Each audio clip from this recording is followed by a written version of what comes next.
Welcome back to Behind the Muscle podcast. Today's guest is an IFBB pro.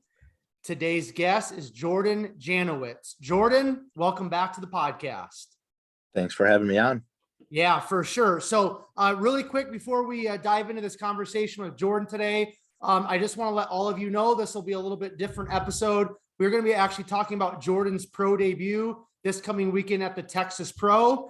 Jordan was actually on previously episode number 88 before he turned pro at Nationals in December. So if you kind of want to find out a little bit more of Jordan's background, the normal typical Behind the Muscle podcast episode, go back to episode 88 and you can find that conversation that I had with Jordan back in December of 2021. So today we're going to talk about his prep, his pro debut, and kind of everything in between with that. So Jordan, I want to take a quick step back before we take a step forward. Like I just said, the last time we talked was December 2021, before you actually turned pro at Nationals.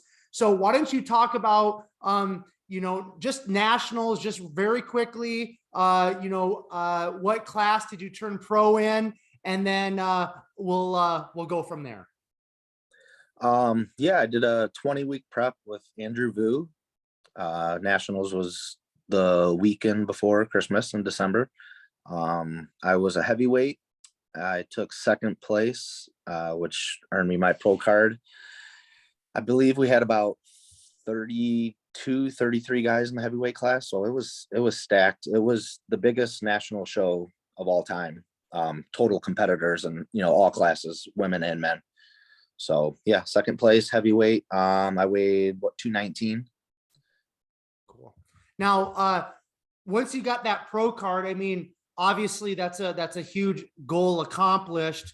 What was your mindset when you got that pro card? Were you kind of like just, ready to jump right into a show, or was kind of the plan all along to take a little time off and then kind of see what happened from there? My plan, it took me a decade to turn pro. It took me 10 years to turn pro. And once I turned pro, I thought to myself, do I want to do the open class or do I want to do 212? So I weighed 219 at prejudging, and I was 217 at finals. I thought to myself, well, okay, I'm 34. So I feel like if I want to be competitive in the open class, I'll probably have to take a couple years off. So, at that point, I'm 36. So you're kind of getting close to the end of like competing, you're getting close to 40. So I was like, I kind of want to compete right away. So, and I feel like if I came in at 212, I would be even a little tighter and a little sharper. And right now we're already better than we were at Nationals. So I'm pretty excited to see how I look. And going into 212, I'll be competitive right away. Well, the open class, it took me time to grow and, had to get quite a few shows under my belt, to be competitive, I feel like, because those are some big boys. Yeah, no, absolutely, man. I actually, unless you're Florida, Yeah, for sure. I agree with you, man. Like, I reposted just the other day on my Instagram stories, one of your posts from your Instagram. I think it was a front double shot. And you're definitely at that place where it's like, man, you're dialed in, you're shredded, and it's going to be exciting to see. Now, before we kind of get into this prep, I want to ask you, because you just said it took you 10 years to turn pro.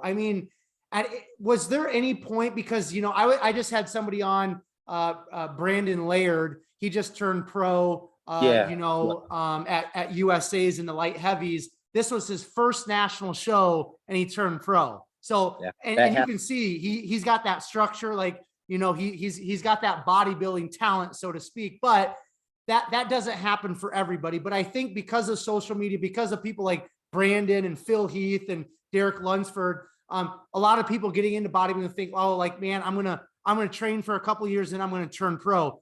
The majority of people, that's not the case. Why don't you just touch on a minute the grind of 10 years until you got your pro card? What did that mean to you? And the question I really want to ask is, at any point, did you feel like giving up, or did you think about quitting in that 10-year period? I had never thought about giving up or quitting. No. Because I love bodybuilding so much. And I've always been so close to turning pro. Like, I've taken second 4 times. So one spot away from turning pro. I've taken third twice, taken fourth. You know, I've always been in that top 5 other than like 2 times. So I've always been really close. But yeah, it takes, I forgot what I was going to say. Oh no, you're fine. I mean, you're it's prep week. I get it, but just you know, you never thought about quitting, and just speaking to maybe some of the people out there, like get them to kind of realize, you know, it's a grind, and it's a marathon. Yeah, It's not a sprint, right? yeah, it doesn't happen overnight. It takes a long time. And I just think like had I turned pro in like 2014 when I did the North Americans, I took second. And I had a lot of people, they're like, that could have went either way. Like you could have won. I placed second to Tristan Escalastico. And I feel like had I turned pro then versus turning pro last year, like I feel like it means so much more that I turned pro last year because I grinded for so many years instead of getting it my first time in 2014, you know. Well, I competed in 2013 at junior nationals, and then 2014 I did North Americans. So I think it means a lot more because I've competed for so much longer. Yeah, It's more meaningful. makes sense. Yeah, for sure. All right, so let's get into this prep. So why did you kind of decide on the Texas Pro, and then talk about how this prep's gone maybe compared to other preps? I chose the Texas Pro because I knew like Texas is kind of like the Mecca of bodybuilding. Like Florida and Texas used to be California, not so much anymore. But and my favorite bodybuilders are Branch Warren, Johnny Jackson, and Ronnie Coleman, and they all came out of Metroflex Gym. So I've always like for the past 10 years, I've always wanted to go down there when I was like in contest shape and like get pictures in that gym. I went last year for the first time, but I was in my off season around 260. So I was really fluffy, but I was strong. But yeah, I always wanted to go to that gym when I was in contest shape. That's pretty much the main reason why. And my coach is down there in Texas. He lives like 25 minutes from Dallas. So he'll be able to see me in person versus pictures, you know. You know what? That's probably one of the best reasons I've ever heard in terms of somebody picking a show is they want to train at a specific gym in Yeah. terms of Metroflex. I love it, man. It's so The good. local. Yeah. Now, you mentioned your coach. Your coach is Andrew Vu, correct? Yes. Okay. How long have you and Andrew been working together? I know he prepped you for nationals when you turned pro. How many competitions will this be that you guys have been working together? We started 2020. We did the North Americans. I was a heavyweight there, and I took second. So I missed a pro card by 1 spot there. Lost to Martin Fitzwater. And then last year, took second as well at nationals. So how has this prep compared to other preps that you've had in the past? It's been a pretty smooth prep. I didn't like blow up in my off season. I kept it fairly tight. I didn't like eat like an idiot. So I pretty much ate my prep food, just larger portions, and I would have a cheat meal on leg day on a Friday or Saturday. For the most part, I kept it pretty clean, which kind of made the prep, I would say, a little bit easier. Cardio wise, like we started 25 minutes and then slowly got up to an hour a day, 5 times a week. And then at 8 weeks out, he cut it down to 45 minutes. And then 5 weeks out, he cut it down to 35 minutes. And then 2 weeks out, it was just 25 minutes. Like I'm only doing 25 minutes of cardio. Like I can't complain about that when you hear about people doing an hour and a half of cardio a day. So it's been pretty smooth. I'm still eating a pretty decent amount. Like I'm having carbs with 5 of my 6 meals. So it could be worse. Yeah.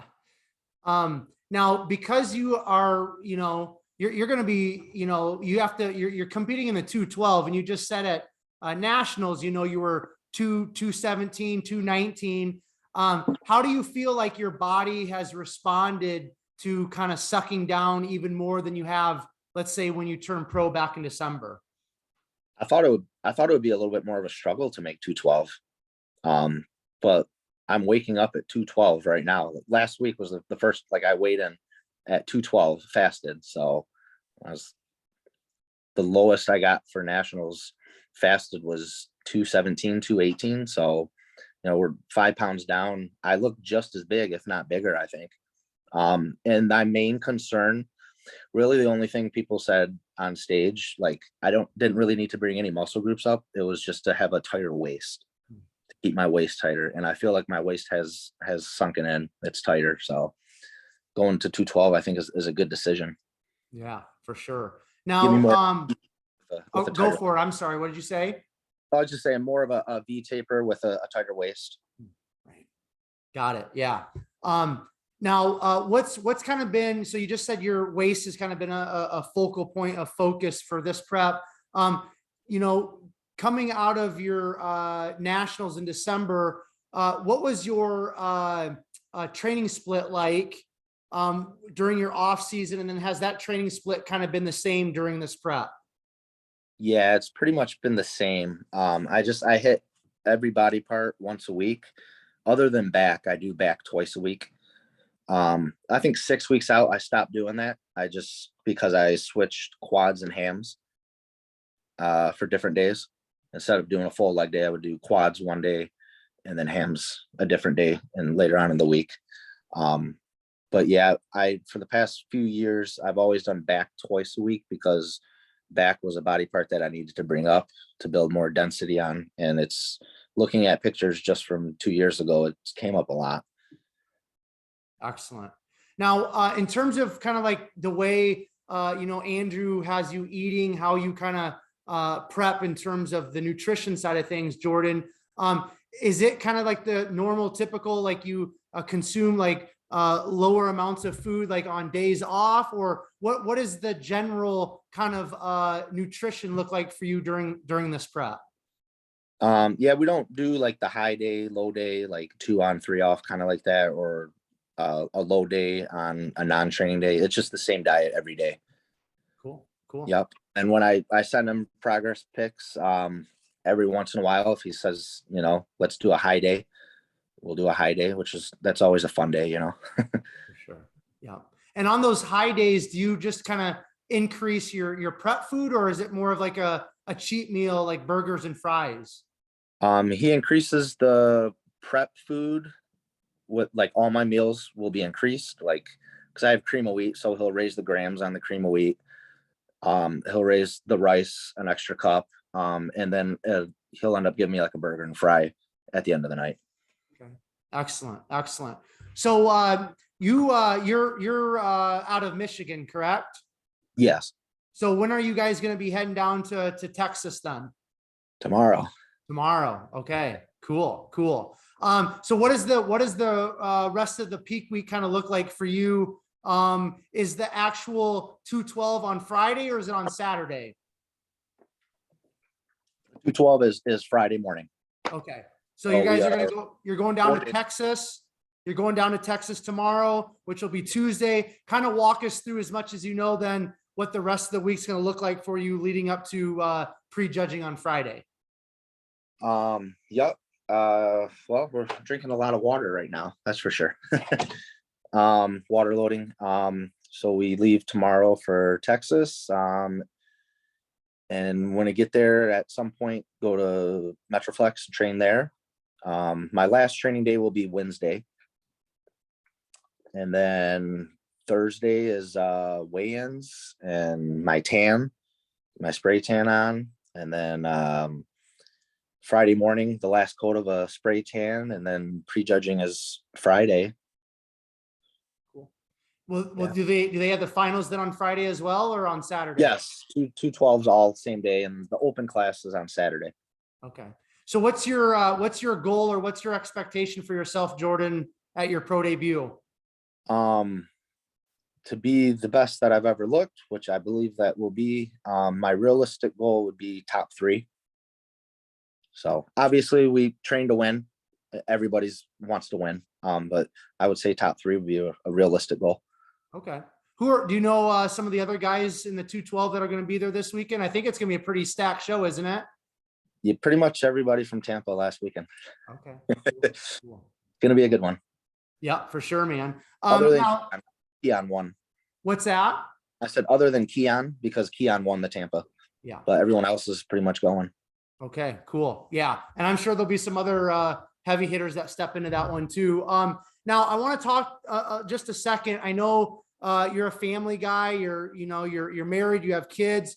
How do you kind of balance the bodybuilding and the family stuff? What does that look like for you personally? And I think I'm asking this because there's other people that are like, I can't do the bodybuilding thing and they have the family, or, sometimes bodybuilders get very like, you got to cut everybody and everything out, which just isn't the case. We saw that with John Meadows, right? So how do you balance the two?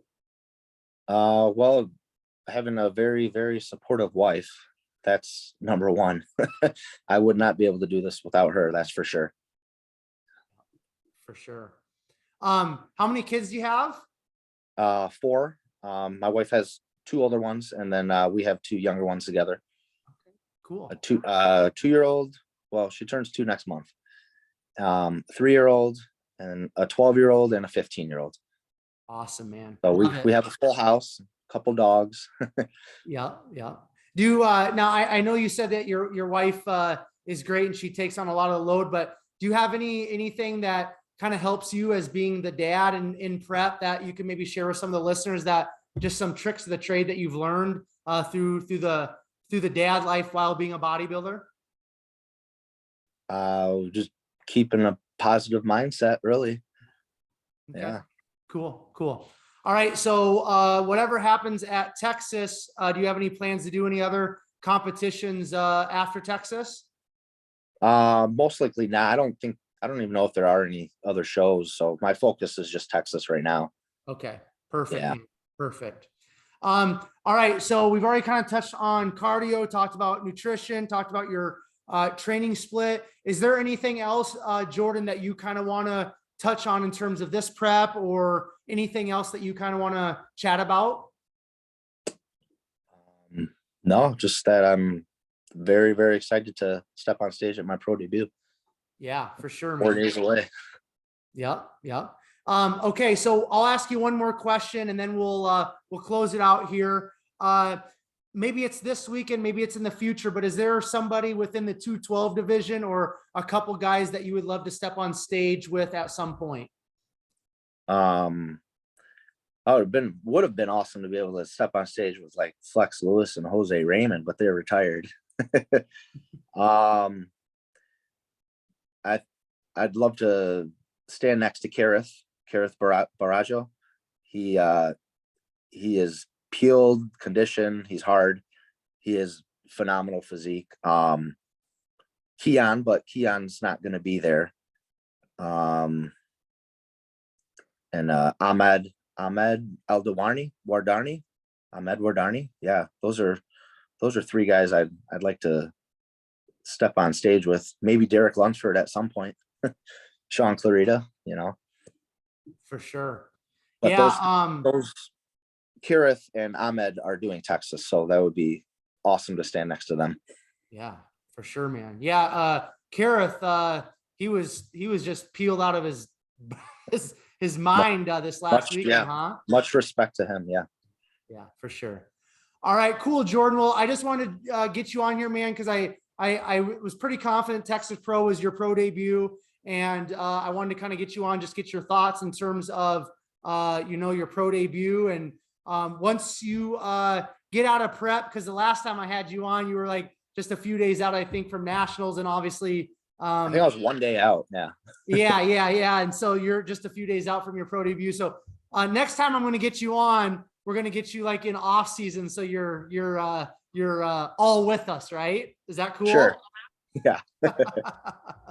All right, man. So I just want to say thank you, Jordan, for coming on the podcast again, man, touching on your pro debut, how this prep has went, and we'll get you back on at some point after the competition, maybe get some of your thoughts on that. Does that sound good?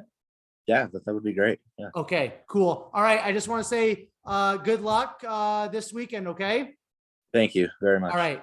Yep. You're welcome. All of you who are tuning into another episode of Behind the Muscle podcast, I just want to say thank you so much. If you guys would just do a huge favor quickly, hit that subscribe button on YouTube if you haven't done so already. Also, take this episode and share it on your Instagram stories, tagging Jordan, tagging Behind the Muscle, so that you know that that you listened specifically to this episode and found great value in it. Also, make sure you go and follow Jordan on Instagram and just wish him luck as he makes his pro debut at the Texas Pro this coming weekend. And then finally, I will leave you all with this. Remember, behind the muscle, there's always a story. We'll catch you guys later.